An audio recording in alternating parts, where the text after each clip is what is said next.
20 h sur la télévision Futur Média. Bonsoir et bienvenue à tous. Tout de suite, le sommaire de cette édition. Pas question de mêler l'Octis à l'arrestation du policier Ibrahima Diagne interpellé pour trafic de drogue. Le chef de l'Office central de répression contre le trafic illicite des stupéfiants est clair. Le mis en cause n'était pas en service au moment des faits. Signature des accords de pêche entre le Sénégal et l'Union européenne. Sayer Seck contredit Ali Haïdar.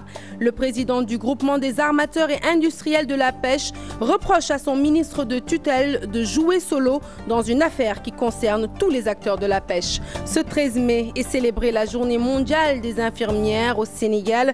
Regroupées au sein d'une association, ces dernières en ont profité pour aborder les difficultés qu'elles rencontrent au quotidien. Malgré les premières pluies tombées sur Matam, l'heure n'est pas encore à la semence selon les spécialistes. L'hivernage n'est pas là et parlant justement d'hivernage, les préparatifs vont bon train dans les quartiers de la capitale, sujet aux inondations. C'est le focus du jour. Voilà pour les titres, mesdames et messieurs. Le développement, c'est tout de suite.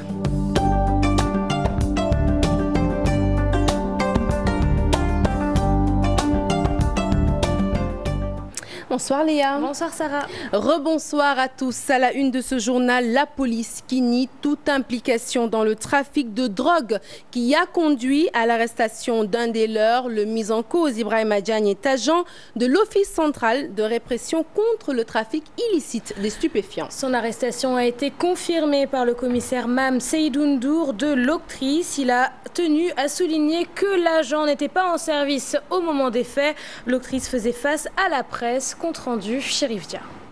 L'interpellation d'un agent de l'Ocrotis en possession de la drogue par la section de recherche de la gendarmerie est confirmée par le directeur de cette structure policière. Toutefois, le commissaire Mame Seydou Ndour estime que cette affaire n'a rien à voir avec l'Ocrotis. Tout ce que je peux vous dire, c'est que l'office n'a rien à voir avec cette affaire. C'est une enquête qui est en cours. Nous allons respecter en fait le secret de l'enquête pour ces gens-là. Ils vont mener l'enquête et nous aurons les résultats. Ce qu'il faut savoir, c'est que nous sommes régis par une administration. Quand nous sommes de service, nous sommes couverts par le service parce que nous sommes des fonctionnaires d'autorité. Les éléments qui étaient à Pout, s'il y avait un incident ou quoi que ce soit, c'était de la responsabilité de l'État quand même de les prendre en charge sur tous les plans. Maintenant, le fonctionnaire qui quitte son service et qui rentre chez lui, il est citoyen comme vous, comme moi. Quand vous rentrez chez vous, quand vous faites, ça n'engage que vous. C'est un acte qui n'a rien à voir avec le service. L'affaire suit son cours, mais le directeur de l'Ocrotis promet que la police prendra ses responsabilités à la fin de l'enquête. Ce que je voudrais, c'est que les gens quand même sachent raison garder. S'il se trouve que l'agent a fauté, il sera puni, conformément à la loi, d'abord, mais conformément également à son statut. Et ça, c'est l'enquête qui nous le dira. Nous allons écouter, suivre l'enquête, voir ce que ça va donner, et nous prendrons nos responsabilités en conséquence. L'agent mis en cause est entre les mains de la section de recherche de la gendarmerie en garde à vue, mais le directeur de l'Ocrotis veut qu'il n'y ait pas d'amalgame.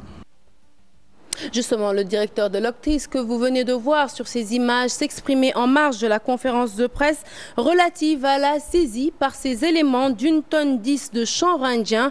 Le mis en cause est un ressortissant malien poursuivi pour trafic international de drogue. Plus de précision, c'est encore avec le commissaire Mame Seydou Diouf, toujours au micro de Chérif Dia. Importante de drogue qui porte en fait sur 1 tonne et 10 kg de drogue. Donc 1 tonne qui a été saisie hier à Pout, dans la nuit d'hier à aujourd'hui. La saisie a été faite par les éléments de la section opérationnelle de l'Ocrotis. La section opérationnelle qui est un démembrement, et en fait qui est le bras armé de l'Office central de répression du trafic illicite de stupes, Ocrotis, donc qui a mené dans la nuit du 12 au 13 vers 0h25 donc cette opération. L'opération a abouti à l'interpellation d'un individu donc, qui est de nationalité malienne Donc, et je voudrais vous dire que cette interpellation a eu lieu à Pout, donc à quelques encablures de Dakar. Son interpellation s'est faite à Pout, dans un endroit qui est éloigné de l'agglomération même de Pout, où il avait loué 2 chambres, donc qui lui servaient de lieu de cache de la drogue.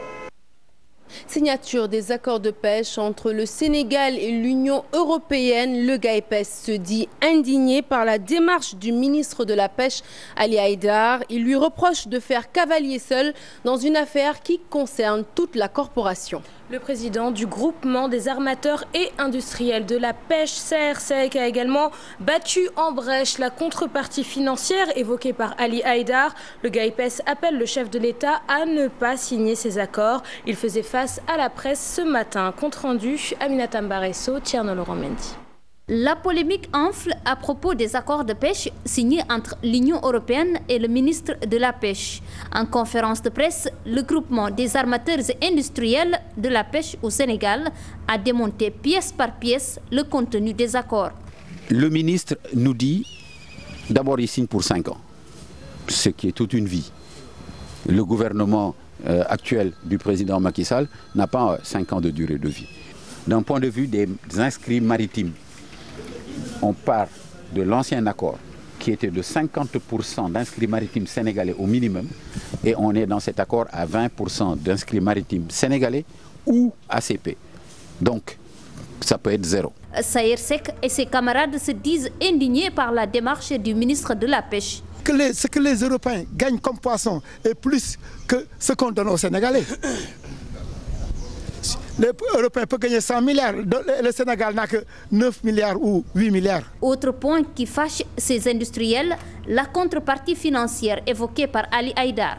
Monsieur Ali Haïdar a dit dans vos rédactions qu'il y avait 15 millions d'euros par an, ce qui est faux. La contrepartie financière pure, c'est 1 058 000 euros la première année, 998 000 euros les années 2, 3 et 4 et 918 000 euros la 5e année. Ce qui fait en moyenne 652 millions. Pour le GAIPES, la signature de ces accords n'est pas fortuite. Elle découle de la volonté du ministre de la Pêche de saboter les projets du chef de l'État tels que le plan Sénégal émergent. Ils appellent Macky Sall à ne pas signer ces accords. Les attaques répétées d'Abdoulaye Wade à l'encontre de son successeur font sortir de leur gonds les partisans de Macky Sall. Ces derniers menacent d'abroger la loi Ezzan pour une révision du procès Maître Babacar Seye. Une abrogation qui n'aurait aucun impact sur l'affaire Maître Seye, c'est du moins l'avis de Ndiak Fall, professeur de droit pénal à l'université Cheikh Anta Diop de Dakar. Il invite la classe politique à tourner cette page pour éviter de remuer le couteau dans la plaie. Reportage Chérif Dia, commentaire Hadia Talla, image signée Paprali Ndiaye. La mouvance présidentielle agite depuis quelque temps l'idée d'une abrogation de la loi Ezzan en riposte aux attaques de Maître Abdoulaye Wade. Le professeur de droit ne voit pas d'obstacle contre la réouverture du procès de Maître Seye, même s'il est convaincu que la loi Ezzan n'a aucun impact sur l'affaire de l'ancien vice-président du Conseil constitutionnel. À propos de la loi Ezzan, c'est une loi d'amnistie, autrement dit une mesure d'oubli qui est destinée à apaiser certaines tensions sociales. Ceci étant, évidemment, il est toujours possible d'abroger une loi. Mais je l'avoue, cette abrogation, à mon avis, n'aurait aucun impact sur l'affaire Maître Seye. Selon le juriste, le délai de prescription de l'action publique s'oppose à ce qu'on prescrive les présumés acteurs dans l'affaire Maître Babacar Seye. Les auteurs de l'assassinat de Maître Seye ont été condamnés, puis graciés et par la suite amnistiés. Ceci étant donc, à mon avis, l'affaire date de plus de 20 ans.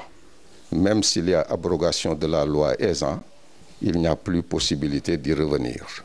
Parce que quand une infraction est commise, l'autorité publique dispose d'un délai pour pouvoir normalement intervenir, c'est-à-dire poursuivre les auteurs de l'infraction.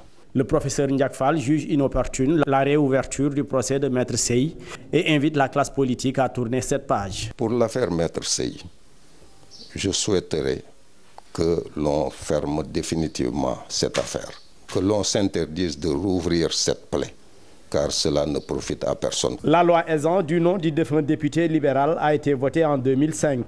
Elle amnistiait les crimes politiques commis de 1983 à 2004. Et puis ce 13 mai est célébrée la journée mondiale de l'infirmière, une occasion saisie par ces dernières pour mettre en avant les difficultés rencontrées au quotidien dans l'exercice de leur métier. Le manque d'effectifs et d'insertion des nouveaux diplômés d'État, un problème soulevé lors d'un point de presse tenu par l'ANIDES, l'association des infirmières. Makital et Modou Diop. En marge de la journée mondiale de l'infirmière, les acteurs de ce corps se sont retrouvés via leur association pour discuter de leurs problèmes et perspectives. Des points comme le chômage des diplômés d'État, le sous-effectif dans les structures de santé ont été évoqués parmi d'autres. Le problème des effectifs. Ça fait des années que nous dénonçons la situation au Sénégal. Vous savez, il y a des ratios en termes de population et de ressources humaines en santé. Je ne parle même pas d'infirmiers, mais de ressources humaines en santé. Selon l'OMS, devrait se retrouver à 2,23 pour 1000 habitants. Le Sénégal se retrouve actuellement à 0,43. En 2006, le problème de l'État, c'était de retrouver des ressources humaines à recruter. Il l'a dit. Et en 2014, c'est 3000 diplômés au chômage. Je crois que le chômage, c'est un problème très délicat. C'est parce qu'à un moment donné, c'est un sentiment, on n'a pas planifié. Parce qu'on ne peut pas former des gens comme ça et ne pas avoir de perspective d'emploi pour eux. Les difficultés évoquées dans cette rencontre ont été confirmées. Ce qui nous pose le plus le problème, c'est le manque d'effectifs. On a un effectif réduit à 2 personnes, bien, voire 3, et que vous vous trouvez dans une situation où vous avez au moins 5 à 10 malades, là, l'accueil sera très difficile. Donc si on avait un effectif assez conséquent, l'accueil se ferait très rapidement et on n'aurait pas de problème avec les malades. Les infirmiers constituent un maillon essentiel dans le circuit hospitalier et au moment où on constate un manque d'effectifs dans les structures sanitaires, plus de 3000 diplômés d'État sont au chômage. 4 ans que la loi sur la parité a été votée au Sénégal, une avancée notable pour les femmes leaders qui tiennent chaque année à marquer l'événement. Pour cette édition, le caucus des femmes leaders a organisé un séminaire, mais à l'heure du bilan, elle décerne à l'État la mention « peut mieux faire ». L'application de la parité pose toujours problème au Sénégal. Compte rendu, Salimata Osek, Mohamed Dien.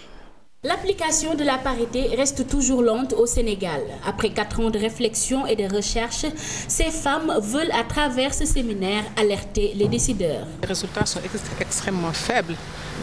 Le bilan des nominations des conseils des ministres, nous en sommes à une moyenne de 8%. 8% de femmes, donc avec 92% d'hommes. Donc ça veut dire que les écarts demeurent extrêmement élevés. Pour le cas de Touba, l'ONG Article 19 veut une application de la loi sans discrimination. C'est un premier défi par rapport à la gouvernance locale. Maintenant, je pense que la République, elle est unie, elle est indivisible et les règles de la République s'appliquent jusqu'à présent partout sur le territoire. On espère que les institutions républicaines vont prendre leurs responsabilités. Le caucus des femmes leaders et l'article 19 invitent les médias à s'impliquer davantage dans les questions des genres. Si aujourd'hui, tout le monde vous écoute, tout le monde allume pour regarder le journal et on voit que ce qui se dit, c'est toujours les mêmes choses qui se disaient avant, c'est toujours les mêmes acteurs qu'on interroge. Après, bon, c'est pas ça le journalisme. Donc voilà pourquoi on renforce nos relations avec la presse, pour au moins leur donner plus d'informations, pour que ces derniers puissent eux-mêmes de manière indépendante traiter l'information selon les règles d'éthique et déontologie. Donc, durant 2 jours, ces femmes vont échanger sur le bilan à mi-parcours de la parité au Sénégal, mais aussi sensibiliser les autorités sur la capacité des femmes à occuper des postes de responsabilité comme les hommes. Les réformes universitaires installent encore le malaise à la faculté de médecine de l'UCAD. Les délégués de cette faculté ont tenu un point de presse pour fustiger le non-respect des engagements pris par le ministre de l'Enseignement supérieur. Alpha Sow, délégué à la faculté de médecine, il est au micro d'Aminata Mbaresso et Tierno Laurent Mendy. Nous avons augmenté nos inscriptions. Les acquis que les étudiants avaient, au lieu d'augmenter, sont en train de baisser. En commençant par le problème des bourses. Actuellement, la majorité des étudiants de l'université ne sont pas payés. Ils n'ont pas encore perçu leurs bourses, alors que le ministre s'était engagé à payer les bourses au maximum avant la fin du mois de janvier. Donc, ce qui est un désengagement total. Également, il y a d'autres problèmes par rapport à l'augmentation des frais d'inscription. Parce qu'il y avait une seule réforme qui est retenue avec les bourses, c'était le critère d'âge pour les étudiants en master qui avaient plus de 30 ans. Donc, le ministre est retourné sur notre dos, prendre d'autres décisions, c'est-à-dire donner l'ordre au directeur des bourses de ne pas procéder à l'augmentation des taux, ce qui est injuste. Et nous reparlons de Gouloumbou, l'hippopotame en passe de devenir un véritable serial killer. Le mammifère féroce en est à sa 25e victime en l'espace de quelques mois, Léa. Pour les pêcheurs, arpenter le fleuve Gambie, c'est signer son arrêt de mort. Mais avec le décret présidentiel qui garantit la protection de l'animal, mieux vaut rester prudent. Reportage Moussa Oumargueil. Gouloumbou, 30 km de Tambacounda. Ici, les pêcheurs n'ont plus le courage de s'adonner à leur principale activité génératrice de revenus. Aujourd'hui, nous n'allons plus au fleuve à cause de cette bête féroce. Et pire, aujourd'hui, elle ne reste plus dans la forêt. Elle fréquente les villages et attaque les populations. La dernière victime a été tuée à quelques mètres de là. Le marché hebdomadaire de Gouloumbou s'ouvre tous les lundis, mais avec la rareté des ressources, le commerce est au ralenti. Les populations réclament plus de considération et d'assistance à l'endroit des autorités gouvernementales. Nous voulons que les autorités réagissent parce que l'hippopotame qui va à l'attaque des populations, c'est le même. Il ne vit pas en couple. Il vient toujours seul.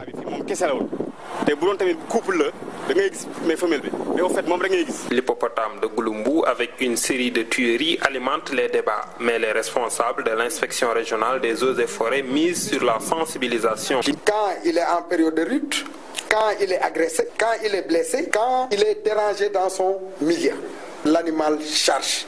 Dans les autres pays, généralement, nous assistons souvent à ce qu'on appelle des conflits entre les agriculteurs et les hippopotames. Le chef de poste contrôle des eaux et forêts de Gouloumbou revient sur l'emplacement des filets de pêche qui n'est pas sans conséquence sur la réaction des hippopotames. Vous devez attaquer directement l'emplacement des filets là, parce que c'est très important aussi. D'ailleurs, je pense bien que c'est ce qui a amené beaucoup de problèmes au niveau de ce fleuve. Pour l'heure, c'est la tristesse et la consternation qui se dessinent sur le visage des habitants, particulièrement des pêcheurs de Gouloumbou. Direction Matam qui a enregistré ses premières pluies. Toutefois, ces premières gouttes d'eau arrivent un peu tôt si l'on en croit les spécialistes. Ces derniers, convaincus qu'il s'agit d'une pluie hors saison, demandent aux agriculteurs d'attendre les vraies pluies avant de semer. Et cette année, l'objectif visé en termes de surface à emblaver tourne autour de 10 000 hectares. Toutefois, le monde rural est toujours en attente des intrants agricoles indispensables à l'ensemencement de ces terres. Ali Bandagnan. Au moment où les agriculteurs s'interrogent sur le déroulement de la prochaine campagne hivernale, les membres de l'encadrement technique sont de la mobilisation. Après la réception du matériel agricole, la région de Matam vient d'établir la liste de ses besoins en intrants. Pour cette campagne hivernale, l'objectif visé en termes de superficie emblavée en riz tourne autour de 10 000 hectares. Effectivement, nous avons reçu les notifications de la part de la direction de l'agriculture. Actuellement, nous avons des notifications de sorgho hybride et local, de maïs hybride. Donc les fournisseurs ont été alertés. Nous attendons que les fournisseurs viennent pour la mise en place. En termes d'emblavure, comme vous le savez, nous on se réfère sur les objectifs du PRACAS, précisément du PSE. Actuellement, au niveau de Matam, avec les aménagements qu'on a ici, nous avons la possibilité d'emblaver plus de 10 000 hectares en hivernage. Donc si on emblave ça, Matam pourra bien participer à l'autosuffisance alimentaire visée par le PSE.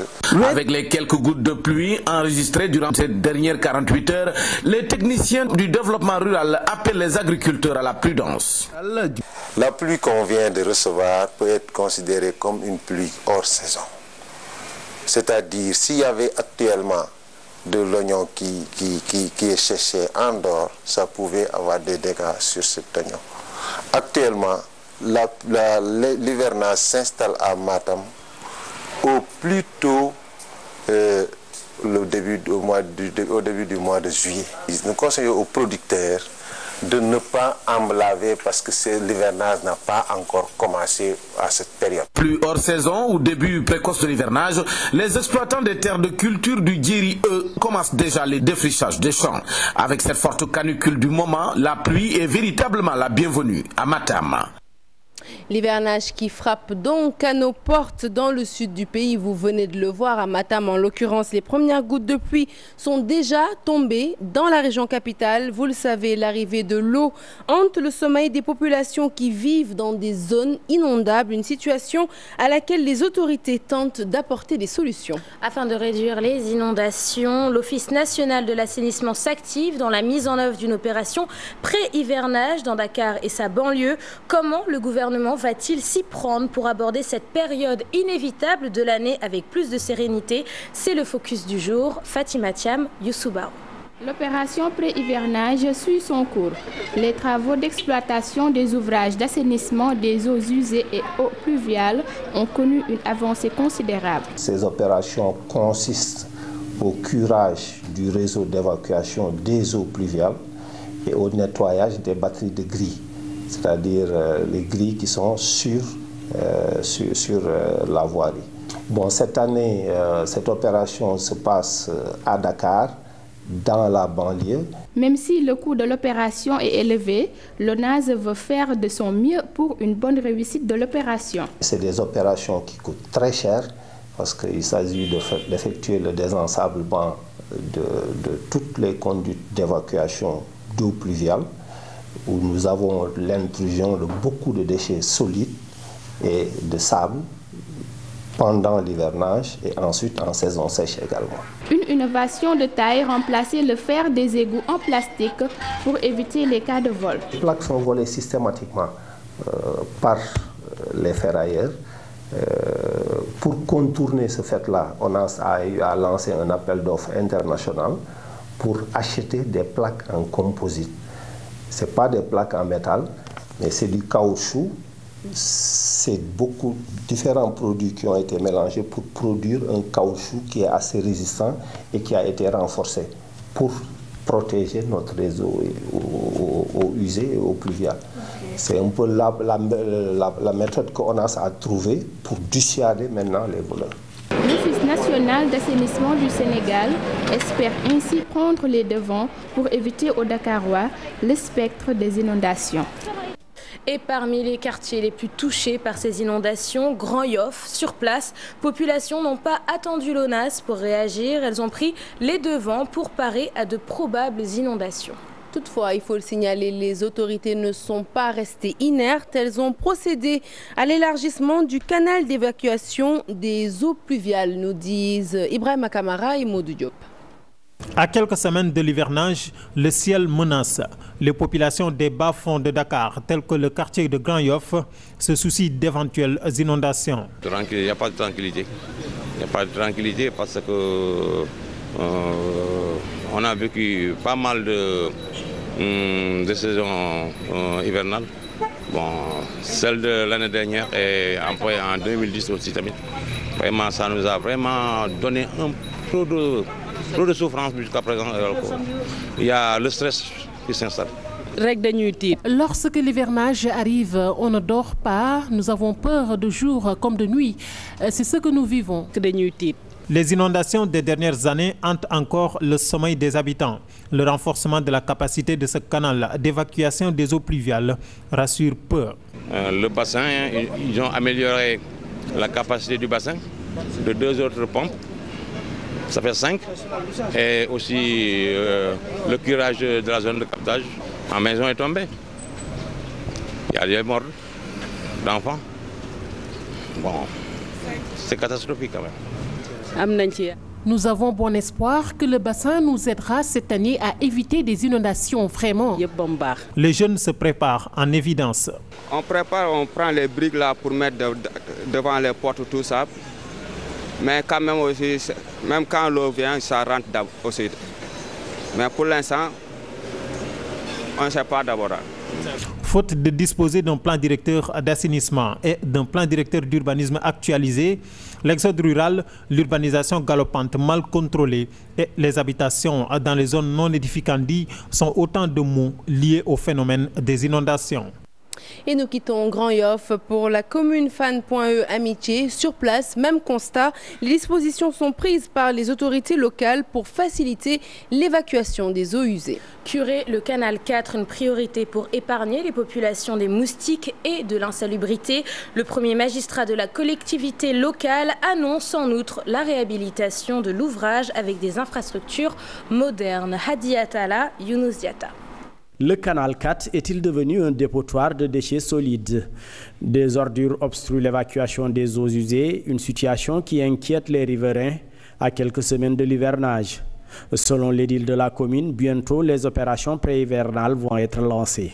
Ces opérations sont sous la supervision du préfet de Dakar, avec sur le plan budgétaire le budget de l'État, le budget des partenaires techniques et financiers, le budget de la mairie de la ville et des mairies de 19 communes d'arrondissement. Les collectivités locales devenues communes de plein exercice désormais vont à elles seules gérer le curage à l'instar de celle de Fan.e Amitié, malgré les charges. Aujourd'hui, on risque de se retrouver avec un budget qui va avoisiner 3 milliards et c'est au sein du budget qu'il faut utiliser, bien entendu, tous les éléments qui concourent à exercer les compétences qui nous sont transférées. Donc le curage du canal doit se faire de manière perpétuelle. Le canal 4, frappé par la vétusté, va bientôt changer de face grâce à un partenariat public-privé. Il s'agit non seulement d'un projet qui règle le problème d'évacuation sous-jacente des eaux usées, mais également qui règle la couverture définitive du canal et en coque un mobilier urbain à l'intérieur du canal, à savoir un centre commercial moderne, fermé à l'intérieur du canal, qui va régler non seulement un problème d'emploi, mais également le grand problème d'assainissement et sanitaire. À l'approche de l'hivernage, tous les canaux d'évacuation ont un dénominateur commun. Des ordures, des déchets solides et eaux usées campent le décor en attendant leur curage. Et nous parlons culture à présent. Quand le terreau le plus fertile devient tout simplement de nos déchets, c'est en substance le message qu'a voulu faire passer Nicolas Sawalo Cissé, l'architecte qui s'essayait pour la première fois au cinéma à frapper fort avec ce long métrage. Bebeus, le terreau de l'espoir, a été projeté en salle ce lundi, une avant-première à laquelle a assisté notre reporter Dissa Prera. C'est l'histoire de Yadikon, un bébé abandonné par sa mère après un viol d'éboueur, recueilli par Ramajelissa, le poète de la décharge. C'est cette fille qui va réussir à transformer le visage de Bebeus, comme l'avait prédit son père adoptif.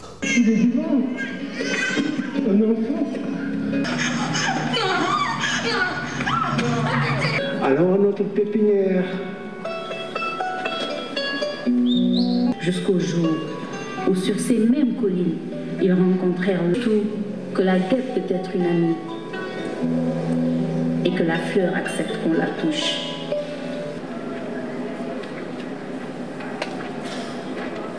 Alors, habillez-vous.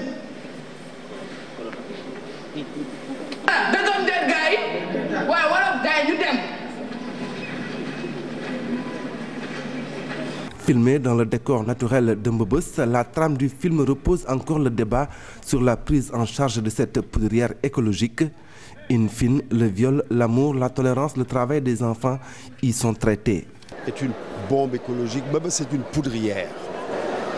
Parce qu'on ne peut pas sur plusieurs hectares amonceler des déchets plusieurs années, avec les saisons de pluie qui tombent sur ces déchets. Et tous les déchets, il y a à Mbebes des déchets nucléaires, organiques, biologiques, etc.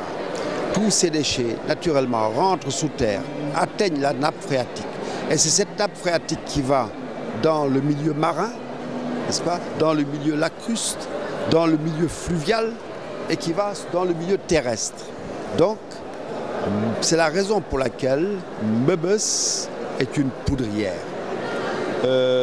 Nous aurions dû réorganiser ce lieu et faire de cette poubelle de la richesse. Parce que la poubelle n'est que richesse. Après Bliss Ndiaye ou la visite de la dame, le duo Nicolas Cissé et John Dems signent leur première grande histoire d'1h35. D'autres projets sont en perspective.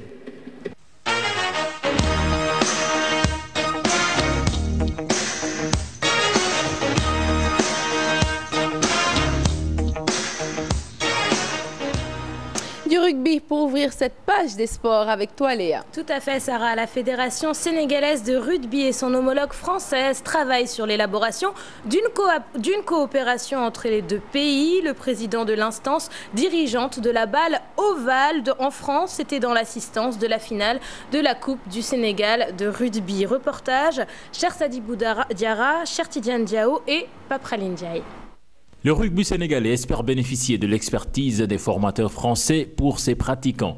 La Fédération sénégalaise de la discipline compte à travers la visite du patron du rugby français développé en partenariat. La France manque de cette catégorie de joueurs, les numéros 1, 2 et 3. Il y a quand même chez nous, tous les gabarits de lutteurs sont des gabarits qui conviennent pour jouer au rugby. Et donc, si jamais la France s'intéresse à ces catégories, elle peut nous envoyer des formateurs, justement des formateurs de ces postes-là. Et là, tout le monde sera gagnant parce que nous, on va former de très bons joueurs et la France pourra bénéficier de l'apport de ces joueurs-là. Parce que nous, dès qu'on aura de bons formateurs, on aura de grands joueurs. Le président de la Fédération française de rugby reste ouvert à la coopération. Invité d'honneur de la finale de la Coupe du Sénégal de la balle ovale, il décèle du potentiel chez les rugbymen sénégalais. Les qualités individuelles des uns et des autres, que ce soit d'adresse, de vitesse, de puissance, de physique, de taille, ils les ont tous différentes, mais il y a énormément de qualités. Je pense que déjà, il y a des... Quand Guédel, qui a une certaine expérience du rugby en France et des hommes en France, si on peut et s'il peut avoir des gens qui viennent, que ce soit Didier Retière qui est venu ou peut venir, mais c'est comment organiser la relation plutôt que d'envoyer une aide ponctuelle d'un homme ou de quoi que ce soit. C'est organisé. Si ce n'est pas organisé, c'est des coups d'épée dans l'eau. Le rugby est en plein essor au Sénégal depuis une dizaine d'années. En appui de la France, 5e pays sur l'échiquier mondial de la discipline ne sera pas de trop. Le stade de Kébémer, pas assez éclairé. Ousmane Cissé, directeur des mines et de la géologie, lance un appel pour doter ce stade de projecteurs. Je vous propose de l'écouter. Il est au micro de Tchernofal. Aujourd'hui, des ampoules de basse tension pour éclairer ce stade qui aujourd'hui abrite cette manifestation de lutte. Nous pensons que c'est dommage. Et il faudrait que les projecteurs de ce stade municipal-là soient allumés. Je sais que le ministère des Sports est en train de tout mettre en œuvre pour que ces projecteurs puissent allumer. Mais quand même, depuis presque, nous pourrons dire, plus de 2 ans, nous sommes là en train d'attendre et nous ne pouvons pas organiser de manifestations nocturnes. C'est dommage. Et Monsieur le Président de la République, je sais très bien, très soucieux donc des besoins, des attentes des populations de Kébémer, ne manquera pas dans les délais qui lui sont possibles donc de procéder ou bien de donner des instructions nécessaires pour que les projecteurs du stade de Kébémer soient allumés.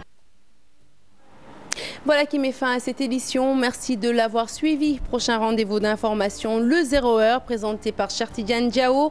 À 21 h, vous aurez l'œil du tigre avec Moustapha Gueye et Mati. L'info continue sur votre site www.gfm.sn.